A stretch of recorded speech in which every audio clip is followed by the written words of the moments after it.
मित्रांनो, तुम्ही नोटीस केलं का? कालपर्यंत जो मुंबई धुराच्या चादरीखाली झोपला होता, जिथे AQI 200च्या पार होता, अचानक तिथे आज 50 दिसतोय. म्हणजे एवढा ड्रॅस्टिक चेंज. आता इंटरनेटवर रुमर्सचा बाजार गरम आहे. कोणी म्हणतंय BMCच्या कन्स्ट्रक्शन बॅनमुळे हे झालं, तर कोणी अजून काही. पण आज मी तुम्हाला दाखवणार आहे ऑफिशियल डेटा की हे एका रात्रीत नेमकं झालंच कसं.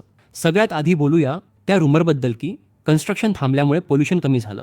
बघा भाऊ, कन्स्ट्रक्शनवर ॲक्शन घेणं लॉंग टर्मसाठी चांगलं आहे, पण काय एकाच रात्रीत 70% पोल्युशन संपू शकतं का? बिलकुल नाही. कन्स्ट्रक्शन डस्ट तर तिथेच आहे, पण त्याच्यासोबत लढण्यासाठी नेचरने आपलं काम सुरू केलं आहे. आता हे बघा असली figures. System of air quality and weather forecasting and रिसर्चनुसार मुंबईचा PM 2.5 लेव्हल ओव्हरनाईट 95 वरून डायरेक्ट 28 मायक्रोग्रॅम्स प्रति क्युबिक मीटरवर आला आहे.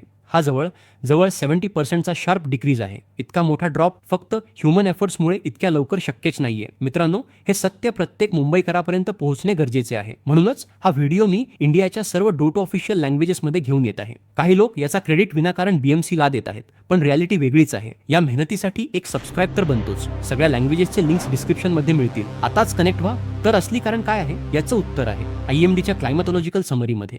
मुंबईमध्ये फिलहाल पोस्ट मान्सूनचा इफेक्ट दिसतोय. नॉर्थ वेस्टर्ली विंड्स सध्या 8 ते 10 किलोमीटर प्रति तास वेगाने वाहत आहेत.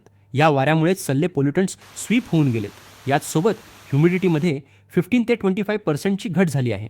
जेव्हा हवा ड्राय आणि फास्ट असते तेव्हा ती पोल्युशनला थांबू देत नाही. म्हणूनच आपल्याला हा रेअर व्ह्यू मिळतोय. क्लीन स्काय आणि चमकती ऊन.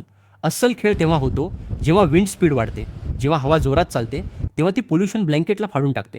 मुंबईचं लोकेशन असं आहे की जर समुद्राने साथ दिली तर आपली हवा एकदम क्रिस्टल क्लिअर होऊ शकते. तर क्रेडिट BMCला नाही, तर या नॉर्थ वेस्टर्ली विंड्सला जातो. तर मित्रांनो, मॉरल ऑफ द स्टोरी हे आहे की जोपर्यंत हे वारे वाहत आहेत तोपर्यंत मोकळ्या हवेत श्वास घ्या. ही नॅचरल प्रोसेस आहे आणि जर विंड स्पीड परत कमी झाली तर पोल्युशन परत येईल. आज आपण शिकलो की नेचरपेक्षा मोठा एअर प्युरिफायर दुसरा कोणताही नाही. तुम्हाला काय वाटतं? आपल्याला फक्त नेचरवर डिपेंड राहावं लागेल की BMCने अजून स्ट्रिक्ट व्हायला पाहिजे? कमेंटमध्ये तुमची राय सांगा. व्हिडिओ इन्फॉर्मेटिव्ह वाटली असेल तर शेअर करा आणि सबस्क्राईब करायला विसरू नका.